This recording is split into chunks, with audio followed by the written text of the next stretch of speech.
Hi ഒരുവൺ. So മക്കളെ, നമ്മൾ കാത്തിരുന്ന കേരള MBBSന്റെയും BDSന്റെയും അലോട്ട്മെന്റ് പ്രോസസ് അതിന്റെ എൻഡിലേക്ക് എത്തുകയാണ്. സ്ട്രേ വേക്കൻസി റൗണ്ട് ആണ് തുടങ്ങാനായിട്ട് പോകുന്നത്. തുടങ്ങിക്കഴിഞ്ഞു. യെസ്, നിങ്ങൾക്കറിയാം. അതിന്റെ എല്ലാ കാര്യങ്ങളും ഒന്ന് ഡീറ്റെയിൽഡ് ആയിട്ട് പറയുകയാണ്. ചില ആളുകൾ കണ്ടിരിക്കും, അറിയാത്ത ആളുകൾക്ക് വേണ്ടിയിട്ടാണ്. കാരണം എല്ലാ അലോട്ട്മെന്റ് പ്രോസസ്സുമായിട്ടും എക്സാമുമായിട്ട് ബന്ധപ്പെട്ട എല്ലാ കാര്യങ്ങളും നമ്മൾ ഡിസ്കസ് ചെയ്തിരുന്നു. സോ ഈ ഒരു എൻഡ് സ്റ്റേജിലും അത് പറഞ്ഞ് നമ്മൾ വൈൻഡ് അപ്പ് ചെയ്യണം അല്ലേ. അത് മാത്രമല്ല, കിട്ടാത്ത ആളുകൾ ദയവ് ചെയ്ത് വിഷമിക്കരുത്. 2026 നീറ്റ് എക്സാമിന് നമ്മുടെ മുന്നിൽ വെറും 5-6 മാസങ്ങൾ മാത്രമാണുള്ളത്. ഇത്രയും ദിവസങ്ങളിൽ വളരെ കൃത്യമായിട്ട് സ്ട്രാറ്റജിക് ആയിട്ട് നിങ്ങൾ പഠിച്ചു തുടങ്ങണം. എനിവേ, സ്ട്രേ വേക്കൻസിയുമായി ബന്ധപ്പെട്ട് നമുക്ക് നോക്കാം. അപ്പൊ നാളെ 13/11/2025 11:59 PM വരെയാണ് ഓൺലൈനായിട്ട് സ്ട്രേ വേക്കൻസിയിലേക്ക് നിങ്ങൾക്ക് ഓപ്ഷൻസ് രജിസ്റ്റർ ചെയ്യാനായിട്ട് സാധിക്കുന്നത്. പുതുതായിട്ട് ഓപ്ഷൻസ് രജിസ്റ്റർ ചെയ്യണം നിങ്ങൾ. സിയുടെ വെബ്സൈറ്റിൽ തന്നെയാണ് www.ce.kerala.gov.in എന്നുള്ള വെബ്സൈറ്റിൽ കയറുക. അവിടെ നിങ്ങളുടെ ഹോം പേജിൽ സ്ട്രേ വേക്കൻസി ഓപ്ഷൻ രജിസ്ട്രേഷൻ എന്ന് പറയുന്ന ഒരു മെനു കാണും. അതിൽ നിങ്ങൾ ക്ലിക്ക് ചെയ്യുക. അപ്പൊ ആർക്കൊക്കെയാണ് അപ്ലൈ ചെയ്യാൻ പറ്റുന്നത് എന്നുള്ളത് നമുക്ക് പറയാം. അതിനു മുൻപ് നിങ്ങൾ ആഗ്രഹിക്കുന്ന കോളേജും കോഴ്സും മാത്രമേ നിങ്ങൾ സ്ട്രേ വേക്കൻസിയിൽ കൊടുക്കാൻ പാടുള്ളൂ. ഇപ്പൊ കഴിഞ്ഞ വർഷം നമ്മൾ നോക്കുകയാണെങ്കിൽ മെഡിക്കൽ അലൈഡിന്റെ ഒക്കെ സ്ട്രേ വേക്കൻസി റൗണ്ടുകൾ എക്സ്റ്റെൻഡ് ചെയ്ത് ഒരു ജനുവരിയോട് കൂടിയാണ് ക്ലോസ് ചെയ്യുന്നത്. കുറെ അധികം 5-6 ഘട്ടങ്ങളൊക്കെ കാണും ഇതിന്. അപ്പോൾ ചിലപ്പോൾ വളരെ കുറഞ്ഞ സീറ്റുകളായിരിക്കും. ആ സീറ്റ് ആദ്യം തന്നെ ഫില്ല് ചെയ്താൽ പിന്നീടുള്ള ഘട്ടങ്ങൾ ഉണ്ടാവില്ല. ഓക്കെ, സീറ്റ് ഫില്ല് ചെയ്യുന്നതിനനുസരിച്ചായിരിക്കും ഓരോരോ ഘട്ടങ്ങൾ നടക്കുക.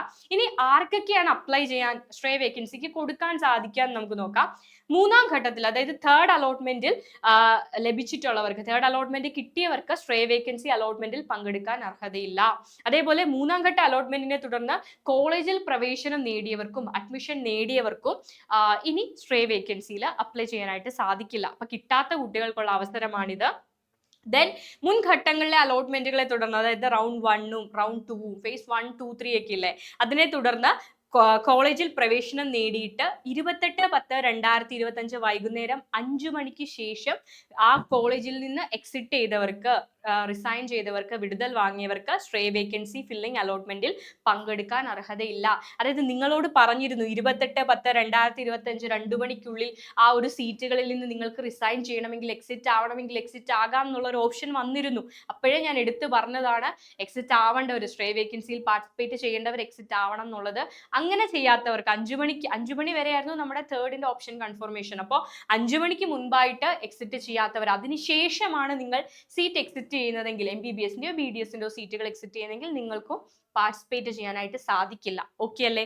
യെസ്. അടുത്തത്, സ്ട്രേ വേക്കൻസി ഫില്ലിംഗ് അലോട്ട്മെന്റിലൂടെ ലഭിക്കുന്ന സീറ്റുകൾ പിന്നീട് യാതൊരു കാരണവശാലും മാറ്റമില്ല, ട്രാൻസ്ഫർ ഇല്ല. ഇനി സ്ട്രേ 2 നടക്കും, സ്ട്രേ വേക്കൻസി 3 ഉണ്ട്, 4 റൗണ്ട് ഉണ്ട്, അതിലൊക്കെ മാറാം എന്നൊന്നും വിചാരിക്കേണ്ട, മാറ്റമില്ല എന്ന് അവർ പറയുന്നുണ്ട്.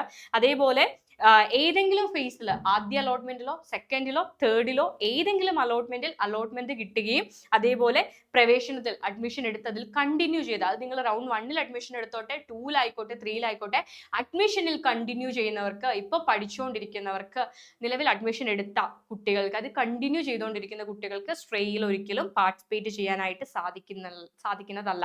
അതേപോലെ തന്നെ പറയുന്നുണ്ട്, ഓൾ ഇന്ത്യ കോട്ടയുടെ സ്ട്രേ അലോട്ട്മെന്റിന് ശേഷം പങ്കെടുത്തിട്ടുള്ളവരുടെ അലോട്ടഡ് കാൻഡിഡേറ്റ് ലിസ്റ്റ് MCC നൽകുന്നതാണ്. അപ്പോൾ MCCയുടെ ഈ അലോട്ടഡ് കാൻഡിഡേറ്റ് ലിസ്റ്റിൽ നിങ്ങൾ ഉണ്ടെങ്കിൽ നിങ്ങൾക്കും സ്ട്രേ വേക്കൻസി റൗണ്ടിൽ പങ്കെടുക്കാൻ പറ്റില്ല. ഓപ്ഷൻ രജിസ്ട്രേഷൻ നിങ്ങൾ നടത്തിയാൽ പോലും നിങ്ങളെ സ്ട്രേ വേക്കൻസി റൗണ്ടിൽ പരിഗണിക്കുന്നതല്ല. അപ്പോൾ അലോട്ടഡ് കാൻഡിഡേറ്റ് ലിസ്റ്റിലുള്ളവർക്ക് ഇതിലേക്ക് പങ്കെടുക്കാൻ സാധിക്കില്ല.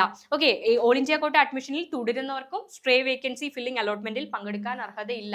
അതായത് നിങ്ങൾക്ക് അറിയാം, സ്റ്റേറ്റും സെൻട്രലുമായിട്ട് ഈ ഡേറ്റ ഒക്കെ കൈമാറും അവർ. അപ്പോൾ ഓൾ ഇന്ത്യയിലാണ് നിലവിൽ നിങ്ങൾ അഡ്മിഷനിൽ കണ്ടിന്യൂ ചെയ്യുന്നതെങ്കിൽ പോലും നിങ്ങൾക്കും കേരളയുടെ സ്ട്രേയിൽ പാർട്ടിസിപ്പേറ്റ് ചെയ്യാൻ പറ്റില്ല, സാധിക്കില്ല എന്നാണ്. അഡ്മിഷനിൽ കണ്ടിന്യൂ ചെയ്യുന്നവർ അത് കണ്ടിന്യൂ ചെയ്യുക, നിങ്ങൾക്ക് സ്ട്രേയിൽ പാർട്ടിസിപ്പേറ്റ് ചെയ്യാൻ സാധിക്കില്ല. ദെൻ അതേപോലെ രജിസ്ട്രേഷൻ ഫീസിനെ കുറിച്ച് പറയുന്നുണ്ട്. എത്രയാണ് രജിസ്ട്രേഷൻ ഫീ ആയിട്ട് അടയ്ക്കേണ്ടത്? സ്ട്രേ വേക്കൻസി ഫില്ലിംഗ് അലോട്ട്മെന്റിൽ ഗവൺമെന്റ് MBBS BDS കോളേജുകളിലേക്ക് മാത്രം ഓപ്ഷൻ രജിസ്ട്രേഷൻ ഫീസായിട്ട് നിങ്ങൾ നൽകേണ്ടത് 10,000 രൂപയാണ്.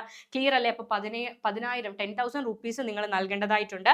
അതേപോലെ ഗവൺമെന്റ് MBBS BDS കോഴ്സുകളിലും സാശ്രയ സ്വകാര്യ മെഡിക്കൽ കോളേജുകളിലും പ്രൈവറ്റിലും നിങ്ങൾക്ക് പഠിക്കണം എന്നുണ്ടെങ്കിൽ അതിനുൾപ്പെടെ ഓപ്ഷൻ രജിസ്ട്രേഷൻ നൽകുന്ന വിദ്യാർത്ഥികൾ 25,000 രൂപ 25,000 റുപ്പീസ് രജിസ്ട്രേഷൻ ഫീ ആയിട്ട് അടയ്ക്കേണ്ടതാണ്. ഓക്കെ അല്ലേ? യെസ്. അതേപോലെ ഫീ കൺസെഷൻ ഉള്ള കുറച്ച് കാറ്റഗറി ഓഫ് സ്റ്റുഡൻസ് ഉണ്ട്. SC ST OEC. അത് ആരാണോ കേരള മെഡിക്കൽ അപ്ലൈ ചെയ്തപ്പോൾ ആർക്കൊക്കെയാണോ ഫീ കൺസെഷൻ കിട്ടിയ ആ കുട്ടികളാണ്. അവർക്ക് 5,000 റുപ്പീസ് ആണ് രജിസ്ട്രേഷൻ ഫീ ആയിട്ട് നിങ്ങൾ അടയ്ക്കേണ്ടതായിട്ട് വരുന്നത്. എന്നാൽ സെൽഫ് ഫിനാൻസിങ് കോളേജുകളിലെ NRI കോട്ടയിലാണ് നിങ്ങൾ കയറുന്നതെങ്കിൽ അങ്ങനെയുള്ളവർക്ക് ഫീസ് ആനുകൂല്യങ്ങളും കാര്യങ്ങളും ഒന്നും ലഭിക്കത്തില്ല. ഓക്കെ അല്ലേ? പക്ഷേ നിങ്ങൾ 5,000 രൂപ രജിസ്ട്രേഷൻ ഫീ ആയിട്ട് എന്ത് ചെയ്യണം? അടയ്ക്കേണ്ടതായിട്ടുണ്ട്.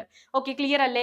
യെസ്. ഇനി പറയാനുള്ളത് സ്കെഡ്യൂളിനെ കുറിച്ചാണ്. അതിനു മുൻപ് സ്ട്രേ വേക്കൻസി അലോട്ട്മെന്റിൽ നിങ്ങൾക്ക് കോഴ്സുകളിലേക്കുള്ള ഒന്നും കിട്ടിയില്ല എന്നുണ്ടെങ്കിൽ MBBS-നോ BDS-നോ ഒന്നും നിങ്ങൾക്ക് പ്രവേശനം ലഭിച്ചില്ല എങ്കിൽ എല്ലാ പ്രവേശന നടപടികളും അവസാനിച്ച ശേഷം ആ ഫീസ് നിങ്ങൾക്ക് തിരികെ ലഭിക്കും. യെസ്. അപ്പോൾ നമുക്ക് സ്കെഡ്യൂൾ നോക്കാം.